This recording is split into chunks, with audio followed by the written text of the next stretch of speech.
Hello everyone, मैं आप सभी का स्वागत करता हूं हमारे इस यूट्यूब के चैनल पे। होप सो आप सभी की पढ़ाई अच्छे चल रही होगी क्योंकि एग्जाम बहुत ही ज़्यादा नज़दीक है। सो अपन यहाँ पर डिस्कस करेंगे पेपर नंबर 13 CMA फाइनल का कॉर्पोरेट लॉ एंड गवर्नेंस का MCQ पार्ट, जो कि एग्जाम के लिए बहुत ज़्यादा रिलेवेंट है। तो चलिए स्टार्ट करते हैं। सर पर ये सब पास्ट ईयर एग्जाम्स के क्वेश्चंस हैं, तो जिसको हम लोग डील करेंगे विथ रीजनिंग। फाइनल के लिए हम लोग को रीजनिंग पता रहना चाहिए कि आंसर क्यों है। सिर्फ MCQ का करेक्ट आंसर के साथ साथ हम लोग को रीजनिंग भी पता होना चाहिए कि यही आंसर क्यों करेक्ट है। तो चलो हम आगे अपन डील करते हैं। सबसे पहला क्वेश्चन ये बोलता है, at a general meeting of a company a matter was to be passed by special resolution. Out of 40 members of the company, 20 voted in favor of the resolution, 5 voted against it, and 5 votes were cancelled, and the remaining 10 members abstained from voting. The chairman declared resolution as. Question ये बोलता है कि अगर general meeting of the company में एक resolution मतलब कोई matter discuss हो रहा है जिसमें कि स्पेशल रिजोल्यूशन रिक्वायर्ड है। अब स्पेशल रिजोल्यूशन रिक्वायर्ड है। अब बात आता है 40 मेंबर हैं, टोटल 40 मेंबर्स हैं, जिसमें कि 20 ने वोट किया है फेवर में, 5 ने वोट किया है अगेंस्ट में, ठीक है, और 5 का वोट कैंसिल हो गया और 10 लोग को एब्सटेन कर दिया, मतलब तुम लोग को वोट देना ही नहीं है। अब बात करते हैं कि इसका करेक्ट आंसर क्या होगा, पास्ड होगा, इनवैलिड होगा, कैंसिल होगा कि एक्सेप्टेड होगा। अब अपन बात करते हैं सेक्शन 114 मतलब 114 का 2 जो स्पेशल रिजोल्यूशन पे वैलिड रिजोल्यूशन पे डील करता है, वो ये बोलता है कि अगर कोई भी वोट कास्ट इन फेवर वो 3 टाइम्स अगर ज़्यादा होता है, अपना 3 टाइम्स ज़्यादा होता है अगेंस्ट से, तो उसको वैलिड मान लिया जाता है, तो पास मान लिया जाता है। तो अपन यहाँ देखते हैं कि अगेंस्ट अपने पास आया 5 वोट और 5 वोट का अगर अपन 3 देखें तो 15 आता है। तो यहाँ पास 15 से ज़्यादा हम लोग को फेवर मिला है, तो इसी कारण इसको अपन मानेंगे पास। तो यहाँ पास ये देखेंगे कि स्पेशल रिजोल्यूशन यहाँ पास पास हो गया, करेक्ट है। सो उसके बाद बात करते हैं payment of commission on export made towards equity investment in Holi own subsidiary abroad of an Indian company is. अगर कोई कमीशन अपन एक्सपोर्ट का पेमेंट करते हैं इक्विटी इन्वेस्टमेंट से, जो होली ओन सब्सिडरी है, जो abroad of an Indian company है, तो उस केस में क्या होगा, क्या वो परमिसेबल होगा, क्या प्रोहिबिटेड होगा, या फॉरवर्डेड होगा, कि क्या वो रेस्ट्रिक्टेड होगा। तो मैं बता देता हूं, ये फेमा का है, फॉरेन एक्सचेंज मैनेजमेंट एक्ट का क्वेश्चन है। तो यहां पर बता दूं, फॉरवर्डेड नाम का कोई चीज नहीं होता, ओके, एंड परमिसेबल नाम का कोई चीज नहीं होता इस एक्ट में। 2 बातें आती है, एक होता है प्रोहिबिटेड, एक होता है रेस्ट्रिक्टेड। अब बात आता है कि प्रोहिबिट है कि रेस्ट्रिक्ट है। मैं बता दूं कि payment of the commission on the export, ठीक है, जो इक्विटी इन्वेस्टमेंट में होली ओन सब्सिडरी है, ध्यान रखिएगा, जो होली ओन सब्सिडरी है उसको अपन प्रोहिबिट करते हैं। सो यहाँ पास ये है कि ये हम लोग को प्रोहिबिट करता है फेमा। अगर आप ये सब चीज करते हो तो आप कॉन्ट्रावेंस करते हो लॉ का। अब आगे बात करते हैं, all board members and senior management personnel should affirm compliances with the code on annual basis, and the annual report of the company shall contain a declaration to effect signed by. अब ये बोलता है कि member और senior management person को compliances का code को prepare करना पड़ता है as a report annual basis में। अब ये बोलता है कि इस डिक्लेरेशन को साइन कौन करेगा, क्या उसको ऑडिटर साइन करेगा, क्या उसको डायरेक्टर साइन करेगा, क्या मैनेजिंग डायरेक्टर साइन करेगा, क्या CEO साइन करेगा। अब बात यहाँ पर करेक्ट आंसर है CEO। अगर यहाँ पर CEO ऑप्शन नहीं रहता तो अब चाहे तो मैनेजिंग डायरेक्टर को सिलेक्ट कर सकते थे, बट यहाँ पर CEO ऑप्शन है तो करेक्ट आंसर ही CEO ही होगा। चीफ एग्जीक्यूटिव ऑफिसर ही डिक्लेरेशन देगा कि अपन कंप्लायंस कर रहे हैं कोड के ऊपर। अब आते हैं नेक्स्ट क्वेश्चन पे, the quality of something which enables one two understand the truth easily. In this context of corporate governance, it implies an accurate, adequate, and timely disclosure of relevant information about the operating result and etc. of corporate enterprise to stakeholder. This principle is known as, मतलब ये बोलता है कि ऐसा कौन सा quality है corporate governance के हिसाब से जो एक दूसरे को क्या बोलते हैं, सच्चाई को, ट्रूथ को क्या बोलते हैं, अंडरस्टैंड करने में काम आता है, और जो टाइमली डिस्क्लोजर करता है एक्यूरेट तरीके से और टाइमली बेस में और एडिक्वेट तरीके से। सो सबसे पहला अपना ऑप्शन आता है transparency, accountability, independence and clarity. तो यहाँ पर अपना करेक्ट आंसर है यहाँ पर ट्रांसपेरेंसी, क्योंकि ट्रांसपेरेंसी को ही बोलते हैं कि आपस में ट्रांसपेरेंट होना चाहिए, मतलब ट्रांसपेरेंसी मतलब एक दूसरे के बारे में अच्छे से नॉलेज होना चाहिए एक्यूरेट तरीके से, ताकि टाइमली डिस्क्लोजर हो सके इन्फॉर्मेशन का। कॉर्पोरेट गवर्नेंस के कंटेक्स्ट में यही आंसर है। सो अब बात करते हैं 5वां, SEBI has to SEBI has to be responsive to the needs of the three groups which constitute the market, which of the following does not constitute the market. SEBI ये बोलता है कि तीन ग्रुप होने चाहिए मार्केट को बनाने के लिए, तीन ग्रुप होने चाहिए मार्केट को बनाने के लिए। तो ऐसा कौन है जो मार्केट को मतलब कंस्टिट्यूट नहीं करता? The issuer of the security पहला ऑप्शन, दूसरा अपना बोलता है द इन्वेस्टर, तीसरा बोलता है अपना ब्रोकर, और चौथा बोलता है द मार्केट इंटरमीडियरीज। सो अपन यहाँ पास बात करें तो यहाँ पास अपना तीन अपना कंस्टिट्यूट करता है यहाँ पास the issuer of the security, जो कंपनी रहती है उसका रहना सबसे ज़्यादा जरूरी है मार्केट के लिए, और बी ये बोलता है कि जो इन्वेस्टर्स है जो पैसा लगाएंगे उनका भी रहना जरूरी है, और डी उसका आता है डी अपना तो मार्केट इंटरमीडिएट्स, चाहे वो एजेंट हो चाहे वो बैंकर हो। यहाँ पास अपन बैंकर को मेन कंसिडर करेंगे क्योंकि बैंकर ही होते हैं, जैसे कि अपना ग्रो ऐप हो गया या तो समझे एंजल वन हो गया, एंजल ब्रोकिंग हो गया, ये सब मार्केट इंटरमीडिएरीज रहते हैं। जो बैंक के थ्रू डील करते हैं। तो यहाँ पास मार्केट कंस्टिट्यूट नहीं करता को ब्रोकर, तो ब्रोकर यहाँ पास अपना करेक्ट आंसर होगा कि ब्रोकर ही अब मार्केट कंस्टिट्यूट नहीं करता। अब आगे बात करते हैं। Which of the following listing provide arbitrage opportunity to the investor whereby they can make profit on the based on the different in the price prevailing in the said exchanges। अभी question ये बोल रहा है, सबसे पहले बता दूं कि आर्बिट्रेज अपॉर्चुनिटी क्या होता है। आर्बिट्रेज अपॉर्चुनिटी मतलब ये होता है कि अगर कोई भी शेयर्स हो गया या तो फॉरेन एक्सचेंज हो गया या तो कोई करेंसी हो गई जिसका रेट फ्लक्चुएशन करता है, इंडिया में कुछ और रेट चल रहा है, मे भी हो सकता है यूएसए में कुछ डिफरेंट रेट चल रहा है वो, तो उसको जो आर्बिट्रेज अपॉर्चुनिटी वाले रहते हैं वो क्या करते हैं, इंडिया में खरीदते हैं यूएसए में बेच देते हैं, तो उनको जो मार्जिन, दोनों के गैप का जो मार्जिन होता है उनको प्रॉफिट होता है, तो उसी को अपन आर्बिट्रेज अपॉर्चुनिटी बोलते हैं। इसको आर्बिट्रेज अपॉर्चुनिटी क्रिएट करना बोलते हैं। अभी बोलते हैं कि ऐसा कौन सा लिस्टिंग है जो आर्बिट्रेज अपॉर्चुनिटी क्रिएट करता है और प्राइसेस में डिफरेंस होने के कारण वो प्रॉफिट बनाता है। तो सबसे पहला अपना ऑप्शन आता है मल्टीपल लिस्टिंग, दूसरा अपना ऑप्शन आता है इनिशियल लिस्टिंग, तीसरा अपना आता है listing of the price issue, D आता है listing for the public issue. तो करेक्ट आंसर अपना आएगा मल्टीपल लिस्टिंग मतलब ये होता है कि बहुत सारे स्टॉक एक्सचेंजेस में या तो बहुत सारे कंट्री में अपना शेयर्स को लिस्टिंग कराना, बहुत सारे शेयर्स को लिस्टिंग कराना। तो यहां पास अपना आर्बिट्रेज अपॉर्चुनिटी ऑटोमेटिकली क्रिएट हो जाता है। अब 8th, Which of the following is not a objective of the Competition Act 2002। अब मैं बता दूं सबसे पहले कंपटीशन एक्ट क्या होता है। कंपटीशन एक्ट इसलिए लाया गया था, इसलिए इसको बनाया गया था कि कंपटीशन थोड़ा रफ लेवल पे हो रहा था, कि कंपटीशन के चलते कंपनीज लोग कुछ ज़्यादा ही कस्टमर्स लोग से चार्ज कर रहे थे, कुछ ज़्यादा ही मतलब कभी भी लो प्राइस कर देते थे, उसी कारण कोई मार्केट में कोई स्टेबिलिटी नहीं थी। तो उसी कारण इस सब चीज़ को गवर्न करने के लिए कंपटीशन एक्ट 2002 बनाया गया है।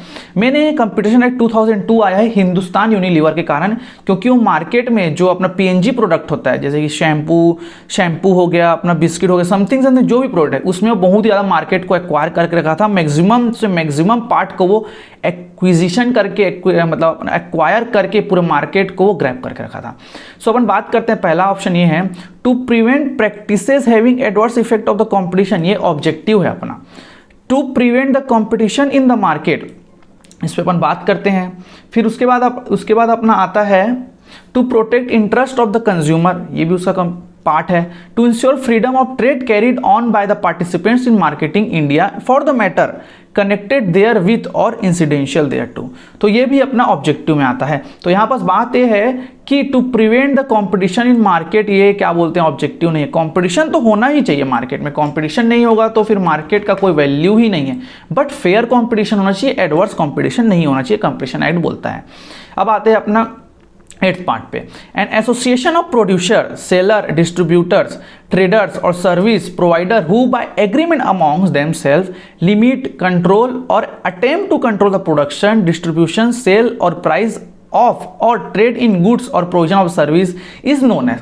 अब ये क्वेश्चन ये बोल रहे हैं ऐसा कौन सा एसोसिएशन है जो प्रोड्यूसर का हो, चाहे सेलर का हो, चाहे डिस्ट्रीब्यूटर का हो, जो प्रोडक्शन में लिमिट करता है या तो कंट्रोल करता है, उसको अपन आप याद रखेंगे, उसको अपन बोलते हैं कार्टेल। करेक्ट आंसर यहाँ पास कार्टेल होगा। ये मैक्सिमम टाइम रिपीटेड क्वेश्चन है ये वाला, तो इसको आप ध्यान देंगे कि इसको कार्टेल बोलते हैं, जो ऐसा एसोसिएशन ऑफ प्रोड्यूसर और सेलर और डिस्ट्रीब्यूटर है जो एग्रीमेंट क्या लिमिट करता है, control, attempt control production, distribution, sale of price और the trade in goods और provision of service, ये सब चीज को कंट्रोल करता है। अब आता है अपना 9th part, N authorised dealer, money changer, offshore banking और any other person of time being authorized to deal in a foreign exchange for foreign security is known as, मतलब क्या बोलते हैं फेमा में अगर बात करें, फेमा का क्वेश्चन है कि ऑथराइज डीलर और मनी एक्सचेंजर ये सब चीज कौन होते हैं, मतलब कौन ये सब चीज का अपन कंसीडर करते हैं। तो यहाँ पास ऑथराइज बैंकर, ऑथराइज डीलर है और ऑथराइज पर्सन है, ऑथराइज मनी चेंजर। अगर आप फेमा पढ़े होंगे तो आपको एक बार में आंसर पता चल जाएगा कि उसका करेक्ट आंसर है ऑथराइज पर्सन, क्योंकि ऑथराइज्ड बैंकर, ऑथराइज्ड डीलर और अपना ऑथराइज्ड मनी चेंजर ये एक्सप्लेन डिटेल में नहीं किया गया है, मतलब इसे कोई डेफिनेशन नहीं दिया, बट ऑथराइज्ड पर्सन का डेफिनेशन फेमा में दिया हुआ है। अब 10 नंबर का बात करते हैं। The process of money laundering generally involves 3 stage, which is the secondary stage, मतलब सेकेंड स्टेज कौन सा है। मनी लॉन्ड्रिंग तो आपको सबको पता ही होगा, जो पैसा अपन ब्लैक मनी में करते हैं या तो इधर का पैसा उधर करते हैं उसको मनी लॉन्ड्रिंग बोला जाता है। मैं बता दूं यहाँ पर मेनली 3 स्टेज होता है। पहला स्टेज होता है अपना प्लेसमेंट, दूसरा स्टेज अपना होता है लेयरिंग और तीसरा होता है अपना इंटीग्रेशन। तो जाहिर सी बात है करेक्ट आंसर अपना लेयरिंग है, बट मैं बता देता हूँ प्लेसमेंट मतलब क्या होता है। प्लेसमेंट मतलब अपना यहाँ पास ये होता है कि जो अपना पैसा है उसको स्मॉल अमाउंट में डिस्ट्रीब्यूट करना, मतलब जैसे कि आप 1 करोड़ का अगर मनी लॉन्ड्रिंग कर दियो तो उसको 1 लाख 10 लाख के स्मॉल अमाउंट में बांट देना ताकि उसको ट्रैक ना कर सके। अब लेयरिंग क्या होता है, लेयरिंग मतलब ये होता है कि जिस सोर्स से उसको कमाए हैं अपन, जिस सोर्स से अपन इनकम को कमाए हैं उस सोर्स से उसको दूर ले जाना को अपन लेयरिंग बोलते हैं।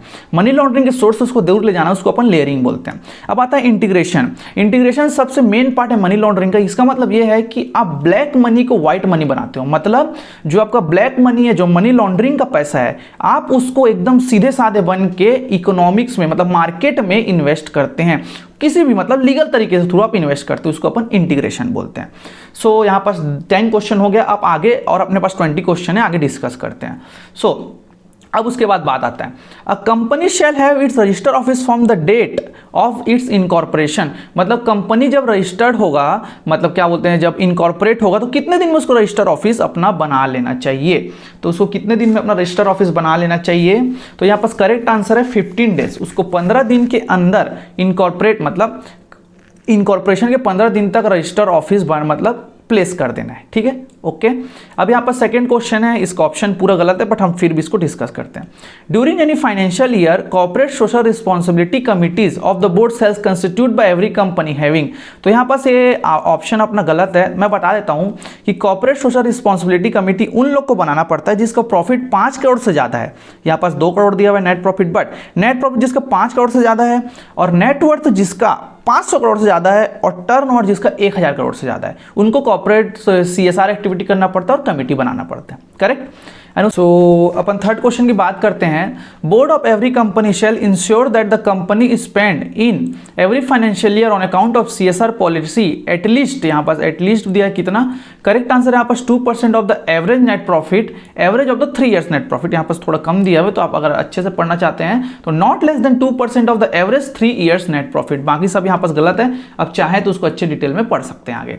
अब आता है under IBC code insolvency bankruptcy code 2016 where extension of time is requested, the CRP process corporate resolution process shall be completed within a period of from the date of the admission of the application to initiate the process। ये बोलता है कि अगर extension का time अपन request करते हैं तो CRP अपना 180 दिन के अंदर कंप्लीट हो जाना चाहिए from the date of the admission of the application to the initiate such process. CRP process को इनिशिएट करने के लिए आप जिस दिन एप्लीकेशन देंगे उस दिन से लेके 180 दिन के अंदर आपको एक्सटेंशन मिल सकता है, मतलब कंप्लीट करना है आपको उतने दिन तक। अब banking regulation act, according to the banking regulation 1949 no banking company shall pay dividend on its share until all its, यहाँ पास बैंकिंग रेगुलेशन एक्ट का थोड़ा डिफरेंट चलता है अदर देन कंपनीज एक्ट। पहला बोलता है कि depreciation is fully written off, capitalize expansion have be fully completely written off, bad debts are provided in full and contingent liability is settled। so many of the question मतलब सब student के mind में ये आता है कि bad debts are provided in full, क्योंकि bad debt अगर प्रोवाइड करते हैं आप, bad debt अगर प्रोवाइड करते हैं तो आपको बहुत सारी चीज़ों को आगे आपको करने मिलता है, बट यहाँ पास बैंकिंग रेगुलेशन एक्ट में ये नहीं है। अपना करेक्ट आंसर है capitalized expenses have been completely written off, मतलब जो एक्सपेंस अपना जो कैपिटलाइज एक्सपेंसेस उसको पहले आपको कंप्लीटली रिटर्न ऑफ करना पड़ेगा, उसी के बाद आपको डिविडेंड का पे करने का मौका दिया जाएगा। अब आगे बात करते हैं। The director prepared the annual accounts in director responsibility statement on an money measurement basis, going concern basis, accrual basis and business entity basis. तो यहाँ पर ये बोला है कि डायरेक्टर जो एनुअल अकाउंट्स देता है जो डीआरएस में, डीआरएस इंपॉर्टेंट पॉइंट है जिसको हम लोग आगे और लेक्चर बना के डिस्कस करेंगे, जो आगे बहुत पार्ट है, अभी अकाउंट्स एंड ऑडिट में आता है ये। तो डायरेक्टर रिस्पॉन्सिबिलिटी स्टेटमेंट को ये बोलता है कि उसमें हम लोग को गोइंग कंसर्न बेसिस में उसको प्रिपेयर करेगा एनुअल अकाउंट को, मतलब उसको क्लोज नहीं करेगा वो, मतलब ये नहीं क्लोज नहीं करना है कि गोइंग आज इसी साल बंद हो जाएगा कंपनी, इस तरीके से उसको रिपोर्ट नहीं बनाना है, गोइंग कंसर्न आगे भी चलते रहेगा, इस हिसाब से उसको रिपोर्ट बनाना पड़ेगा। अब बात आता है accounts and annual balance sheet with auditor report should be filed with the RBI within from the date of the period to which this relate, मतलब ये बोलता है कि बैलेंस शीट आरबीआई को ऑडिट रिपोर्ट के साथ कब file करना पड़ता है। द करेक्ट, सो यहाँ पास अपना करेक्ट आंसर है यहाँ पास 3 मंथ। 3 मंथ की आप बैंकिंग एक्ट पढ़ेंगे आपको पता चल जाएगा कि 3 मंथ के अंदर हम लोग को balance sheet with auditor report हम लोग को आरबीआई को देना पड़ता है। अब उसके बाद आपका अपना एट्थ ये बोलता है a minor can be nominated as nominee in LIC life insurance policy by its. कौन नॉमिनेट माइनर को नॉमिनेट कर सकता है नॉमिनी के नाम पे? क्या ड्रॉर कर सकता है? Answer is wrong. एजेंट भी नहीं कर सकता, कॉर्पोरेशन भी नहीं कर सकता। तो यहाँ पर करेक्ट आंसर सीधी बात है, जो होल्डर है वही करेगा। ये तो एकदम सिली सा क्वेश्चन है, जो होल्डर रहेगा वही उसको क्या कर सकता है, नॉमिनी डिक्लेयर कर सकता है।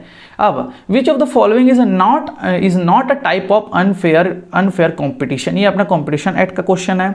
So collusive price fixing, creation of barrier to entry, time purchase, predatory pricing. तो यहाँ पर अपना सब ये अपना collusive price fixing, creation of barrier to entry, predatory pricing, ये सब अनफेयर कॉम्पिटिशन आ जाता है। वेयर जो टाइम परचेस है उसको अपन अनफेयर कॉम्पिटिशन नहीं बोलते। मतलब अब बात करते हैं कि टाइम परचेस क्या होता है। टाइम परचेस मतलब ये होता है कि आप एक प्रोडक्ट को खरीद रहे हो तो उसके साथ साथ एक कंडीशन ऐड हो जाती है, टाई हो जाती है कि आपको सेकंड प्रोडक्ट को भी परचेस करना पड़ेगा, चाहे आपकी विलिंगनेस हो चाहे मत हो, लेकिन आपको परचेस करना ही पड़ेगा। ये टाइम परचेस है। क्यों यहाँ पास इसको अनफेयर कॉम्पिटिशन इसलिए नहीं बोला जाता क्योंकि बात यहाँ पास है कि आपको पास पहले से कंडीशन उन लोग बता दिए रहते हैं। ओके, अब आता है 10, यह है अपना corporate governance and social responsibility का question. Business should the interest of and be responsive towards the all stakeholders and especially those who are disadvantages, vulnerable and marginalised. So यहाँ पास अपना करेक्ट आंसर होगा, यहाँ पास होगा अपना correct answer होगा respect. Okay, यहाँ पास एक्सेप्ट अपन नहीं लिख सकते, रिजेक्ट भी नहीं लिख सकते और ऑब्जेक्ट भी नहीं लिख सकते। तो यहाँ पास है business should respect the interest of and to be responsive towards the all stakeholder, मतलब बिजनेस को रिस्पेक्ट करना चाहिए इंटरेस्ट का और रिस्पॉन्सिव होना चाहिए स्टेक होल्डर्स के तरफ। अब आगे बात करते हैं, यहाँ पास अपना 10 क्वेश्चन और बचा हुआ है। सो आगे अपन बात करते हैं। उसके बाद बात आता है every company shell hold it's first board meeting with in. अब बात आता है कि हर कंपनी कितने दिन में अपना बोर्ड मीटिंग को होल्ड करना चाहिए। तो यहाँ पास अपना करेक्ट आंसर है 30 दिन के अंदर। लॉ सेक्शन 173, अगर मैं गलत नहीं हूं तो सेक्शन 173 में स्पेसिफाइड है कि 30 डेज के अंदर, मतलब 30 डेज के अंदर उनको क्या बोलते हैं, बोर्ड मीटिंग, पहला बोर्ड मीटिंग करना ही पड़ेगा। ये जो साल में 4 बार 5 बार करना रहता है उसमें इंक्लूड नहीं होता है, फर्स्ट मीटिंग है इनकॉर्पोरेशन का। और every Nidhi company shall maintain member not less than, ये बोलता है कि हर निधि कंपनी को कम से कम 200 मेंबर्स होने चाहिए। निधि क्वेश्चन का MCQ बहुत ही ज़्यादा आता है तो उसको थोड़ा ध्यान देंगे कि निधि कंपनी में ये बोल रहा है कि निधि कंपनी में मेंबर्स नॉट लेस देन 200, मतलब एटलीस्ट 200 मेंटेन करके रखना ही चाहिए। अब थर्ड बोलते हैं unless the article requires a large number of members, quorum of general meeting of producer company shall be. अब यहाँ पास कोरम की बात किया हुआ है, बात किया है प्रोड्यूसर कंपनी। मानता हूं कि ये कंपनी है लेकिन इसका सेक्शन अलग है। अदरवाइज अगर अपन नॉर्मली अगर अपन बात करें तो 1/3 होता है या तो 2 विच एवर इज हायर होता है। ओके, करेक्ट है, नॉर्मल होता है। बट प्रोड्यूसर कंपनी केस में अपना होता है 1/4 ऑफ द टोटल मेंबरशिप। इस चीज को ध्यान रखेंगे, अपना प्रोड्यूसर कंपनी केस में 1/4 ऑफ द टोटल मेंबरशिप होता है। अब उसके बाद बात करते हैं ओरिजिनल बुक्स एंड सर्च, ये सर्च एंड सीजर का क्वेश्चन है जो कंपनीज एक्ट में है। Original books and paper which were seized during the search and seizure under section 209 of the companies act 2013 shall be returned by the registrar or inspector to the company from whom such document are seized as soon as possible but not later than. ये बोलता है कि original books and paper जो अपन seize करते हैं, अगर कोई भी इन्वेस्टिगेशन के थ्रू अगर अपन पेपर सब चीज को अगर अपन सीज करते हो, कितने दिन के अंदर, मैक्सिमम टाइम पीरियड कितना मिलता है। यहाँ करेक्ट आंसर है 180 दिन। 180 दिन के अंदर उनको वापस करना पड़ेगा। हाँ, वेयर एज टाइम थोड़ा एक्सटेंड हो सकता है अगर यहाँ पास एक पॉइंट है, अगर वहां पास अगर वो लोग रिक्वेस्ट करते हैं गवर्नमेंट को या तो कंपनीज एक्ट के थ्रू अगर प्रोविजन हो जाते हैं तो, बट यहाँ पास 180 दिन होगा आफ्टर सच सीजर। अब उसके बाद बात करते हैं, ये होता है मर्जर और एमलगमेशन है। ये उतना इंपॉर्टेंट नहीं है क्योंकि अब आईबीसी कोड में, मतलब ये क्या बोलते हैं, आईबीसी कोड में थोड़ा सा मर्ज हो चुका है टॉपिक्स, बट आगे इसको अपन डील करते हैं। फिर बात करते हैं section 233 of the companies act 2013 prescribed simplified procedure for merger और एमलगमेशन ऑफ 2 और more small company. And small company means a company whose paid up share capital does not exceed. ये बोल रहा है कि कुछ मतलब मर्जर और एमलगमेशन में ये बोला है कि दो और उससे ज्यादा स्मॉल कंपनी क्या हो सकते हैं, मर्ज हो सकते हैं, बट यहाँ पास ये बोला गया कि उनकी कितनी मतलब पेड अप शेयर कैपिटल कितने से ज्यादा नहीं होना चाहिए। तो यहाँ पास करेक्ट आंसर अपना है 50 लाख। 50 लाख से ज्यादा यहाँ पास नहीं होना चाहिए। अब आगे बात करते हैं कंपनीज एक्ट 2013 कंप्लेंट मतलब पेनाल्टीज कितने प्रकार के होते हैं। सो यहाँ पास अपना करेक्ट आंसर है 5 टाइप्स। लेकिन 5 टाइप्स के साथ साथ हम लोग को जानना है जरूरी कि कितने प्रकार के होते हैं। सबसे पहला अपना होता है फाइन ओनली, सेकेंड अपना होता है इम्प्रिजमेंट और फाइन ओनली, और थर्ड अपना होता है इम्प्रिजमेंट और फाइन और बोथ, या तो इम्प्रिजमेंट या तो फाइन या तो बोथ, और अपना तीसरा होता है इम्प्रिजमेंट एंड फाइन, यहाँ पास एंड वर्ड लग गया है, और अपना यहाँ पास फिफ्थ होता है इम्प्रिजमेंट ओनली। मतलब पहला होता है फाइन, सिर्फ और सिर्फ फाइन, दूसरा बोलते हैं इम्प्रिजमेंट या फाइन, या तीसरा बोलता है इम्प्रिजमेंट फाइन, या तो दोनों हो सकता है, और फोर्थ बोलता है इम्प्रिजमेंट के साथ साथ फाइन, और फिफ्थ बोलता है सिर्फ फाइन ओनली। और अगर यहाँ पास अपन बात करें तो पहले के जो 4 हैं वो यहाँ पास ये होता है कि उसको अपन कंपाउंडेबल ऑफेंस बोलते हैं। अगर आगे आप कंपाउंडेबल ऑफेंस पढ़े होंगे तो आपको अच्छे से पता चल जाएगा।